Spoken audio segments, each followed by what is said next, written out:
Naimisharanya one की कथा आती है कि नैमिषारण्य में 88,000 सौनकादि ऋषि बैठे हैं। आप जैसे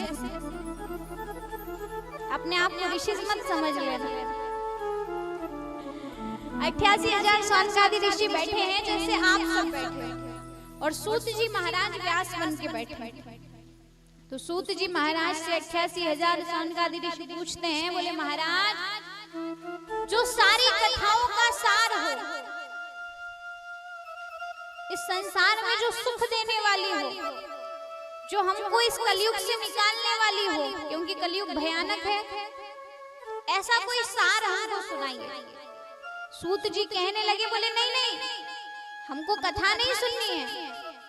सूत जी ने थोड़ा सा सुनाना शुरू किया तो सौनकादि ऋषि कहते हैं हमको कथा नहीं सुननी है, हमको सार सुनना है, क्योंकि 18 पुराण है, कब तक सुनेंगे? जो सबका सार हो वो हमको बताओ। तो कहते हैं सबका सार है श्रीमद् भागवत महापुराण, क्योंकि बाकी सारी पुराण है और ये महापुराण है। कुछ तो होगा जो महा लगा है आगे।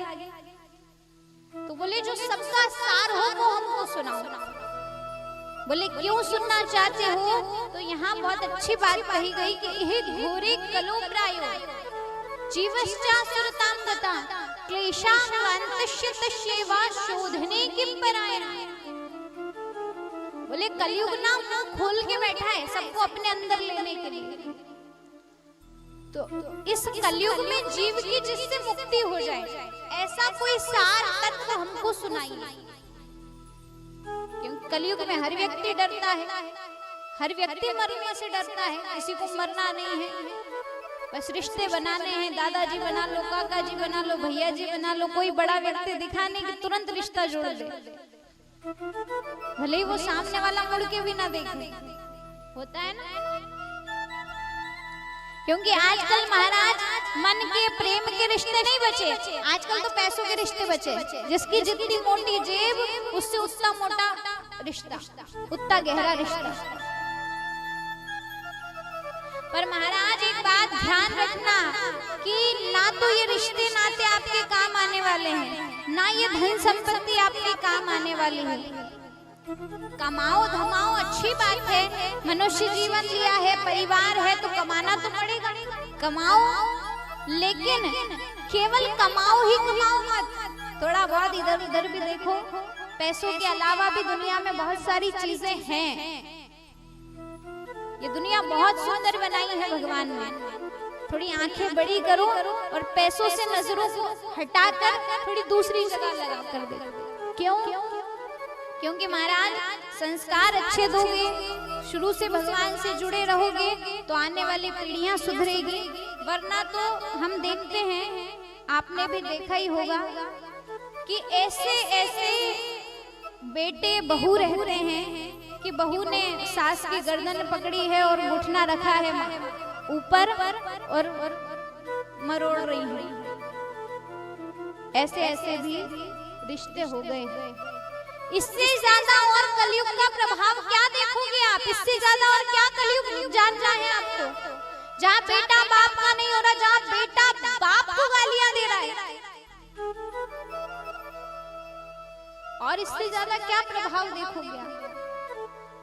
जिस औलाद को पालने में माँ बाप अपनी जिंदगी लगा देते हैं, वो औलाद आज माँ बाप को आंखें दिखा रही है, वो औलाद माँ बाप को लात मार के बाहर निकल रही है। इससे ज्यादा क्या देखना चाहते हो आप? इस कलयुग में अगर आपकी संतान अच्छी निकल गई तो समझ लो हमने कोई पूर्व जन्म में बहुत अच्छे कर्म कर दिए। वरना आजकल की औलाद, अगर गांव का माहौल तो फिर भी हम नहीं जानते, अच्छा ही होगा अभी तो, लेकिन बाहर निकल कर देखो ऐसी ऐसी औलादें हुई है ना कि माँ बाप जब कथा अपनी बताते हैं उनकी आंखों से आंसू निकलते हैं, वो बोल नहीं पाते, ऐसी ऐसी औलादें हो गई। और इससे ज्यादा कलयुग कहाँ देखना है? अच्छा, कई जगह माँ बाप गलत होते हैं, बच्चे सही होते हैं। कई ऐसे माँ बाप भी होते हैं जिनके बुढ़ापे में बुद्धि खसक जाती है। 4-4 मंजिल के मकान बने हैं जिनके, लेकिन बहू बेटे किराए से रह रहे हैं, उनको गरम रोटी खाना अच्छा नहीं लगता। तो कई माँ बाप भी ऐसे होते हैं। तो कहीं ना कहीं देखो, आप अगर किसी की तरफ अपनी एक उंगली उठा रहे हो तो बाकी जितनी भी अपनी ओर आ रही है।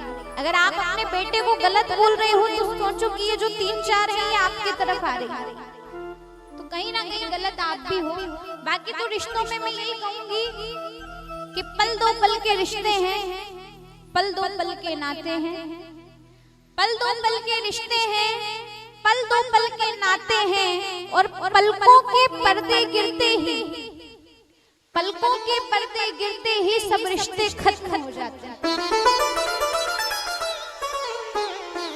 ये दो पल के हैं, जिस दिन मरोगे ना तो जो सगा से सगा होगा वही 10-12 दिन हूं करे है, बाकी तो कोई फिर मुड़ के भी नहीं देखे। इसलिए जीते जी ऐसे कर्म करके जाओ कि दुनिया आपको याद करे ना करे, वो ईश्वर आपको याद करना चाहिए। जीते जी कुछ ऐसा करो। ये इसकी उसकी थारी हमारी ये सब छोड़ो, इसमें कुछ नहीं जरा। उसकी बहू ऐसी, उसका बेटा ऐसा, उसकी बेटी ऐसी, अरे अपने तो देखो, अपने कैसे।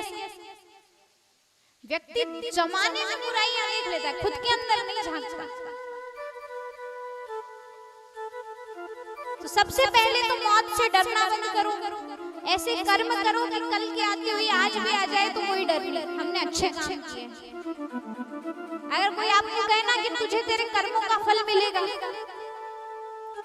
रुक जा, देखो तेरे कर्मों का फल मिलेगा, तो उस समय हमको वो दुआ लगनी चाहिए, बद्दुआ नहीं लगनी चाहिए। ऐसे कर्म,